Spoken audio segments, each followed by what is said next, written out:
ओम शांति। प्यारे बाबा के अनमोल महावाक्य मुरली का सार चिंतन और हम सोमान निकालेंगे 15 जनवरी 2025 की 15 जनवरी 2025 की प्यारे बाबा की मुरली है। मीठे बच्चे, बाप आया है तुम बच्चों को स्वच्छ बुद्धि बनाने। जब स्वच्छ बनो तब तुम देवता बन सकेंगे। मीठे बच्चे, बाप आया है तुम बच्चों को स्वच्छ बुद्धि बनाने। जब स्वच्छ बनो तब तुम देवता बन सकेंगे। तो आज बाबा कह रहे हैं कि शिव बाबा परम धाम से नीचे क्यों आए हैं? तो हम बच्चों को स्वच्छ बनाने, शुद्ध बनाने, पवित्र बनाने। और हम स्वच्छ पवित्र बनने से ही क्या बन सकेंगे? बाबा कह रहे देवता बन सकेंगे। तो देवता बनने के लिए हमें स्वच्छ पवित्र बनना आवश्यक है। और इसी के लिए प्यारे बाबा अपना परम धाम छोड़ करके आए हुए हैं। तो जरूर इस मुरली के सार से हम अपने अभ्यास के लिए कोई ना कोई सोमान अवश्य निकालें। जैसे मैं स्वच्छ देव आत्मा हूं, मैं स्वच्छ देव आत्मा हूं। फिर आज प्यारे बाबा ने हमें मुरली में प्रश्न पूछा है। पहला, इस ड्रामा का बना बनाया प्लान कौन सा है जिससे बाप भी छूट नहीं सकता? प्रश्न है बाबा का, इस ड्रामा का बना बनाया प्लान कौन सा है जिससे बाप माना शिव बाबा भी छूट नहीं सकता? तो जरूर आपको भी इसका उत्तर आया होगा। प्यारे बाबा ने आज मुरली में हमें उत्तर में कहा। तो उत्तर में प्यारे बाबा कह रहे हैं, हर कल्प में बाप को अपने बच्चों के पास आना ही है। पति दुखी बच्चों को सुखी बनाना ही है। यह ड्रामा का प्लान बना हुआ है। इस बंधन से बाप भी नहीं छूट सकता है। तो उत्तर में बाबा ने कहा, हर कल्प में बाप को अपने बच्चों के पास आना ही है। पति दुखी बच्चों को सुखी बनाना ही है। यह ड्रामा का प्लान बना हुआ है। इस बंधन से बाप भी नहीं छूट सकता है। तो हर कल्प प्यारे बाबा को हम बच्चों के पास आना ही है। और हम जो पति दुखी हो जाते हैं उनको सुखी बाबा आके बनाते हैं। तो बाबा भी इस पाठ से छूट नहीं सकते। तो हम बच्चों की आके बाबा पालना करते हैं, पालना देते हैं। तो जरूर इस प्रश्न उत्तर से भी हम अपने अभ्यास के लिए कोई ना कोई सोमान निकाले। जैसे मैं प्रभु पालना की अधिकारी आत्मा हूं, मैं प्रभु पालना की अधिकारी आत्मा हूं। फिर आज प्यारे बाबा ने हमें मुरली में दूसरा प्रश्न पूछा है, पढ़ाने वाले बाप की मुख्य विशेषता क्या है? पढ़ाने वाले बाप की मुख्य विशेषता क्या है? तो जो शिव बाबा हमें पढ़ाते हैं रोज, तो शिव बाबा की क्या विशेषता है? तो जरूर आपको भी बाबा की विशेषताएं सामने आई होगी। तो आज बाबा ने मुरली के अनुसार उत्तर में कहा, वह बहुत निरंकारी बन पति दुनिया पति तन में आते हैं। बाप इस समय स्वर्ग का मालिक बनाते, तुम फिर द्वापर में उनके लिए सोने का मंदिर बनाते हो। तो पढ़ाने वाले बाप की मुख्य विशेषता क्या है? उत्तर है, वो बहुत निरंकारी बन पति दुनिया पति तन में आते हैं। है ना, इतनी ऊंची पर्सनालिटी है शिव बाबा, फिर भी पति दुनिया पति तन में आते हैं। बाप इस समय तुम्हें स्वर्ग का मालिक बनाते, तुम फिर द्वापर में उनके लिए सोने का मंदिर बनाते हो। तो जरूर इस प्रश्न उत्तर से भी हम अपने अभ्यास के लिए कोई ना कोई सोमान बनाए। जैसे मैं बाप समान निरंकारी हूँ, मैं बाप समान निरंकारी हूं। फिर आज मूवी से पहले गीत बजाएंगे इस पाप की दुनिया से, इस पाप की दुनिया से। फिर आज प्यारे बाबा ने सारी मुरली से हमें धारणा के लिए मुख्य सार में कहा है, पहला पॉइंट, माया का बहुत बड़ा पंप है, इससे अपना मुंह मोड़ लेना है। सदा इसी खुशी में रोमांच खड़े हो कि हम तो अभी पुरुषोत्तम बन रहे हैं, भगवान हमें पढ़ाते हैं। तो धारणा के पहले पॉइंट में बाबा कह रहे, माया का बहुत बड़ा पंप है, इससे अपना मुंह मोड़ लेना है और सदा इसी खुशी में रोमांच खड़े हो। कौन सी खुशी? कि हम तो अभी पुरुषोत्तम बन रहे हैं और भगवान हमें पढ़ाते हैं।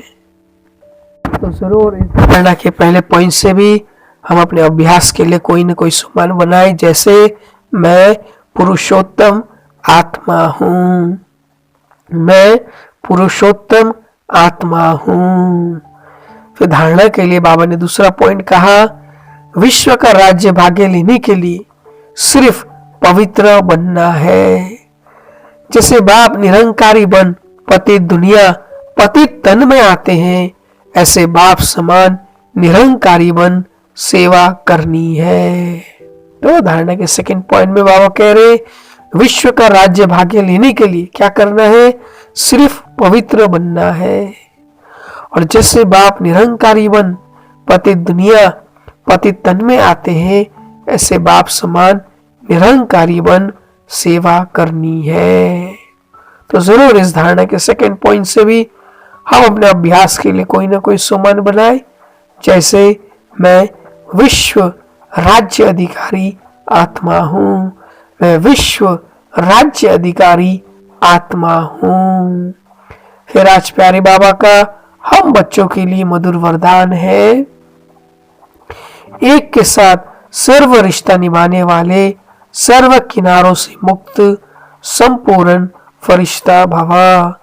एक के साथ सर्व रिश्ता निभाने वाले, सर्व किनारों से मुक्त संपूर्ण फरिश्ता भवा।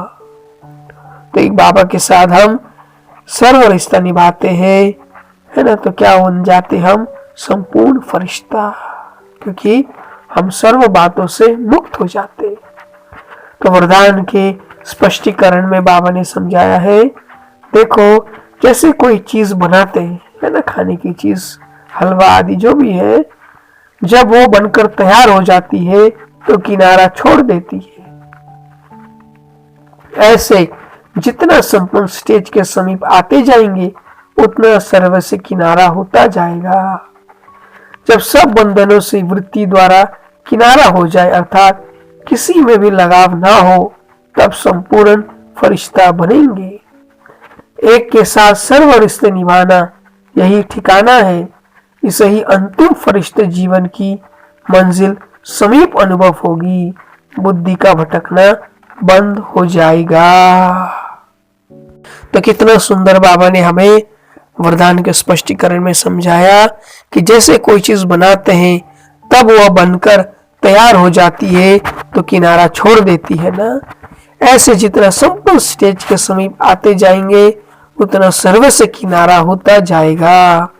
जब सब बंधनों से वृत्ति द्वारा किनारा हो जाए, अर्थात किसी में भी लगाव ना हो, तब संपूर्ण फरिश्ता बनेंगे। एक के साथ सर्व रिश्ते निभाना यही ठिकाना है, इससे ही अंतिम फरिश्ते जीवन की मंजिल समीप अनुभव होगी, बुद्धि का भटकना बंद हो जाएगा। तो जरूर इस वरदान से भी हम अपने अभ्यास के लिए कोई ना कोई सामान अवश्य तैयार करें, जैसे मैं संपूर्ण फरिश्ता हूं, मैं संपूर्ण फरिश्ता हूं। फिर आज प्यारे बाबा ने हमें स्लोगन में कहा है, स्नेह ऐसा चुम्बक है जो गिलानी करने वाले को भी समीप ले आता है। स्नेह ऐसा चुम्बक है जो गिलानी करने वाले को भी समीप ले आता है। तो जरूर इस स्लोगन से भी हम अपने अभ्यास के लिए कोई ना कोई सुमन बनाए, जैसे मैं स्नेही स्वरूप आत्मा हूं, मैं स्नेही स्वरूप आत्मा हूं। फिर आज अव्यक्त बाप दादा का हम बच्चों के लिए अव्यक्त इशारा है, जो खास इस मास बाबा मनसा सेवा के लिए कह रहे हैं। तो बाबा कह रहे हैं, मनसा सेवा के लिए मन बुद्धि व्यर्थ सोचने से मुक्त होना चाहिए। मन मना भाव के मंत्र का सहज स्वरूप होना चाहिए। जिन श्रेष्ठ आत्माओं की श्रेष्ठ मनसा अर्थात संकल्प शक्तिशाली है, शुभ भावना शुभ कामना वाले हैं, वो मनसा द्वारा शक्तियों का दान दे सकते हैं। तो बाबा कह रहे मनसा सेवा के लिए मन बुद्धि व्यर्थ सोचने से मुक्त होना चाहिए। मन मना भाव के मंत्र का सहज स्वरूप होना चाहिए। जिन श्रेष्ठ आत्माओं की श्रेष्ठ मनसा अर्थात संकल्प शक्तिशाली है, शुभ भावना शुभ कामना वाले हैं, वो मनसा द्वारा शक्तियों का दान दे सकते हैं। तो हम सब बाबा के श्रेष्ठ बच्चे हैं और हम सब का श्रेष्ठ मनसा है, तो हम अवश्य शक्तियों का दान दे सकते हैं और अवश्य दे। और हमारा जो अव्यक्त इशारा का इस मास का सोमान है, उसको भी हम जरूर स्मृति में रखें और यूज करें कि मैं विश्व कल्याणकारी आत्मा हूं, मैं विश्व कल्याणकारी आत्मा हूं। फिर आज बाबा ने हमें व्यक्त से अव्यक्त की ओर अगर चलना है तो उसके लिए पॉइंट सुनाया है बाबा ने। ये हिसाब किताब की चुक्त की मशीनरी अब तीव्र गति से चलनी है। जो कल भी बाबा बता रहे थे कि कर्म भोग आएंगे, है ना, तो ये हिसाब किताब कर्म भोग की जो है इसकी मशीनरी बाबा कहते चुक्त होने की अब तीव्र गति से चलनी है। विश्व में ये सब होना ही है, समझा, यह है कर्मों की गति का हिसाब किताब। तो बाबा कह रहे हिसाब किताब की चुक्त की मशीनरी अब तीव्र गति से चलनी है, विश्व में ये सब होना ही है, समझा, यह एक कर्मों की गति का हिसाब किताब। तो ये कर्मों के हिसाब किताब सबके सामने आनी है। तो इसलिए बाबा की यही शुभ भावना है कि हम साक्षी होकर के देखें और स्वयं को भी सकाश दे, तो सर्वों को भी हम सकाश दे। फिर आज प्यारे बाबा हमें अमृत वेले के लिए कह रहे हैं, अमृत वेले से लेकर रात तक की मर्यादा पूर्वक जीवन को अच्छी तरह से जानते हो ना, उसी प्रमाण चलना यही पुरुषोत्तम बनना है। तो अमृत वेले से रात तक हम मर्यादा पूर्वक चलते हैं, तो बाबा कहते यही पुरुषोत्तम बनना है। जब नाम ही ये पुरुषोत्तम अर्थात सर्वसाधारण पुरुष से उत्तम, तो चेक करो कि हम श्रेष्ठ आत्माओं की पहली मुख्य बात स्मृति उत्तम है। तो हमें किस बात को चेक करना है कि क्या मेरी स्मृति उत्तम है। स्मृति उत्तम है मानो श्रेष्ठ है, तो वृत्ति और दृष्टि स्थिति स्वतः ही श्रेष्ठ है। तो स्मृति उत्तम है तो बाबा करे वृत्ति दृष्टि और स्थिति भी उत्तम होगी। स्मृति की मर्यादा को जानते हो, बाबा पूछ रहे स्मृति की मर्यादा क्या है। मैं भी श्रेष्ठ आत्मा और सर्व भी एक बाप की श्रेष्ठ आत्माएं हैं, तो ये स्मृति में होना चाहिए। मैं भी श्रेष्ठ आत्मा है और सर्व भी एक बाप की श्रेष्ठ आत्माएं हैं। वैरायटी आत्माएं वैरायटी पार्ट बजाने वाली है। यह पहला पार्ट नेचुरल रूप में स्मृति स्वरूप में रहे, देह को देखते भी आत्मा को देखे। यह समर्थ स्मृति हर सेकंड स्वरूप में आए, स्मृति स्वरूप हो जाए। सिर्फ सिमरन न हो कि मैं भी आत्मा यह भी आत्मा, लेकिन मैं हूं ही आत्मा यह भी है ही आत्मा। इस पहली स्मृति की मर्यादा स्वयं को सदा निर्विघ्न बनाती और औरों को भी इस श्रेष्ठ स्मृति के समर्थपन के वाइब्रेशन फैलाने के निमित्त बन जाते, जिससे और भी निर्विघ्न बन जाते। तो कितना सुंदर बाबा ने अमृत वेले के लिए कहा कि अमृत वेले उठते ही हम अपनी स्मृति को उत्तम श्रेष्ठ बना के रखें, क्योंकि हम इस समय पुरुषोत्तम है, तो स्मृति जैसी होगी वैसे फिर हमारी वृत्ति, दृष्टि और स्थिति बन जाएगी। और श्रेष्ठ स्मृति क्या है वो भी बाबा ने बताया, तो उसको हम अवश्य चेक करें।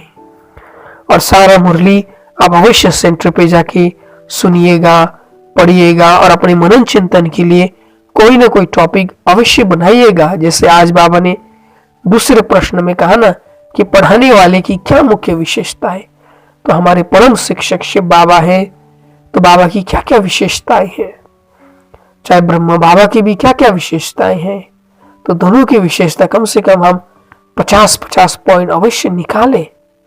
बाकी आप जो भी टॉपिक में मनन करके पॉइंट्स निकालना चाहे अवश्य निकालें, और सारी मुरली से जरूर अपने को चेक भी करें, है ना। जैसे बाबा ने सार में कहा था उस अनुसार चेक करें कि आज मेरी बुद्धि दिन भर स्वच्छ रही। जैसे बाबा पहले प्रश्न में कह रहे थे उस अनुसार चेक करें कि आज मैंने ड्रामा को साक्षी होकर के देखा। जैसे बाबा दूसरा प्रश्न में कह रहे थे तो चेक करें कि मैं भी बाबा के समान बहुत बहुत निरंकारी रही। फिर धारणा में जैसे बाबा कह रहे थे तो चेक करें कि आज मैंने माया से, है ना, अपना मुंह मोड़ा। फिर चेक करें जैसे बाबा धारणा के सेकंड पॉइंट में कह रहे थे पवित्र रहना है, तो आज मैं पवित्र रही मनसा वाचा कर्मणा। फिर जैसे बाबा वरदान में कह रहे थे तो चेक करें कि एक बाबा के साथ ही मैंने सर्व रिश्ता निभाया, उसका अनुभव किया। फिर जैसे बाबा स्लोगन में कह रहे थे तो चेक करें कि आज मैंने सबको स्नेह दिया, कोई भला कुछ भी दे परंतु मैंने सबको स्नेह दिया। फिर जैसे बाबा अव्यक्त इशारे में कह रहे थे तो चेक करें कि आज मेरा मन बुद्धि जो है व्यर्थ से मुक्त रहा। और जैसे बाबा व्यक्त से अव्यक्त की ओर कह रहे थे कि हमें साक्षी होकर के सर्व को सकाश देना है, क्योंकि कर्म भोग की गति बहुत तीव्र रूप से चुप्त होनी है। और जैसे बाबा अमृत वेले के लिए हमें कह रहे थे कि हमें क्या करना है, पूरे अमृत वेले से रात तक मर्यादा पुरुषोत्तम माना श्रेष्ठ उत्तम स्मृति में रहना है। तो ऐसा में रही अवश्य चेक करे और सभी पॉइंट्सों में स्वयं को 10 में से नंबर दे। और ये भी चेक करे इस मास हमने जो खास लक्ष्य लिया है कि ज्यादा से ज्यादा अव्यक्त स्थिति में रहना है, उसका अनुभव करना है, तो उसको भी चेक करे। अच्छा मीठे मीठे सिखी लदे बच्चों प्रति माता पिता बाप दादा का याद प्यार और गुड मॉर्निंग। रूहानी बाप की रूहानी बच्चों को नमस्ते, और हम रूहानी बच्चों की रूहानी माता पिता बाप दादा को भी याद प्यार, गुड मॉर्निंग और नमस्ते। शुक्रिया बाबा। ओम शांति।